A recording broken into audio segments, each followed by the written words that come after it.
Nag-aalala si Annalyn sa kaniyang kalagayan, lalong-lalo na at napapansin niya na unti-unti na nga lumalayo ang kanyang mga kaibigan, lalong-lalo na itong si Harry, kung saan nag-iba na nga ang tingin sa kanya dahil sa panglalason ni Zoe sa kanyang utak. Sinabi nito na darating din ng araw na maisip nitong si Harry na totoo ang kanyang sinasabi, kung saan makakagawa din itong si Annalyn ng kamalian o kasamaan. Hindi siya ganun kaanghel. Di pa kasi hindi naniniwala itong si Harry na makakagawa ng kasamaan itong si Annalyn dahil iba naman ang pinapakita nito sa kanya.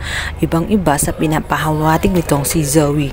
Ngunit dahil sa gusto ni Zoe na masiraan si Annalyn dito kay Harry, ay gagawin niya ang lahat. Nung mapatunayan nga na si Annalyn ay may kinalaman sa issue nga ng malpractice, hindi matanggap ni Harry ang ginawa nitong si Annalyn, kung kaya't sumama ang loob nitong si Harry dito kay Annalyn. At ng mga time na nag-cross ang kanilang landas ay umiiwas na nga si Harry dito. Nag-iba at nararamdaman na nga ni Annalyn ang pag-iba ng pagkikitungo nitong si Harry sa kanya, kung kaya't naisip niya na maaaring naka-impluensya nga itong si Zoe sa kanya. Noon kasi ay magkaibigan si Harry at itong si Annalyn. May problema si Annalyn, siya ang laging takbuhan nitong si Annalyn. Nakakausap niya ito, nasusumbungan ng mga problema niya. Pero ngayon ay nag-iba na nga. Kahit nasaktan si Annalyn sa kanyang mga nakikita, kung saan lumayo na nga ng tuluyan itong si Harry. Samantala, agad namang ibalitan ni Harry ang nangyari tungkol kay Annalyn. Tataka naman si Regan at itong si Dr. Kim. Sinabi ni Dr. Kim na napaka-imposible ng pinaparatang nito kay Annalyn dahil hindi magagawa ni Annalyn ang kung si Harry ay napaniwala ni Zoe. Iba si Dr. Kim, hindi siya naniniwala sapagkat nakita niya ang kabutihan ng puso nitong si Annalyn.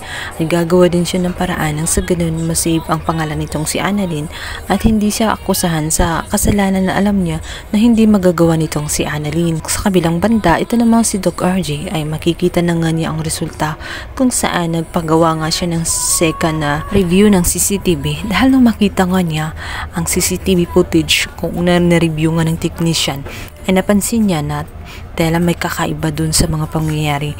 Minamanipula ang CCTV footage kung saan itinutulong at dinindiin doon na si Annalyn talagang may kasalanan. Kung kaya't yun ay gustong matuklasan ni RJ kung talaga bang hindi na tampered ang mga ito.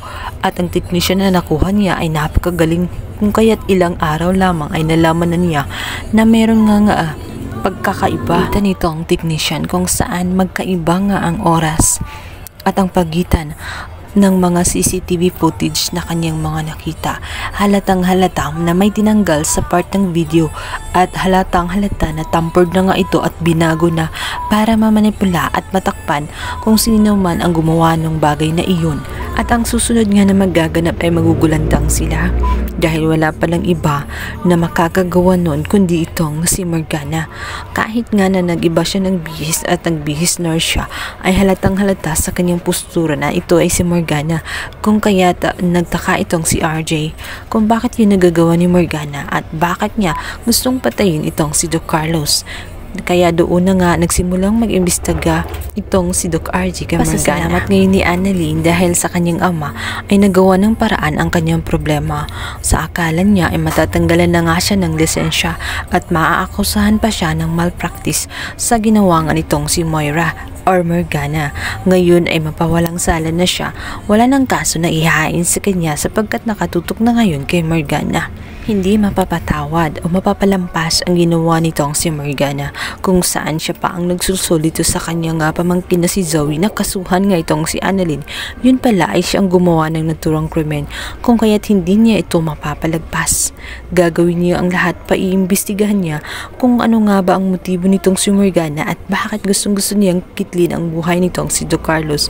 Malamang ay may nalalaman itong si Doc Carlos, kung kaya't gusto niya itong patahimikin. Nga nitong si Doc Carlos, dito na nga malalantad ang katotohanan, lalong-lalo na at nalaman din ni Doc Carlos na muntik na nga siyang patayin nitong si Morgana. Dito na ay kakausapin niya itong si RJ. Total wala naman siyang ibang inihiling kundi makasama itong si Zoe dahil yun na lang ang meron siya, maging itong si Harry. Nangako kasi siya na magbabago na nga siya ng tuluyan alang-alang sa kanyang mga anak na umaasa pa rin sa kanya. Ito nga ay pinagtapat ni Doc Carlos na ang isa sa pinakamalaking dahilan kung bakit gusto siyang patahimikin ni Morgana ay dahil sa may nalalaman siyang sikreto. Ang sikreto ang matagal na niyang tinatago-tago kung saan nagpapanggap lamang siyang Morgana at siya talaga itong si Moira na buong akala ng lahat ay patay na.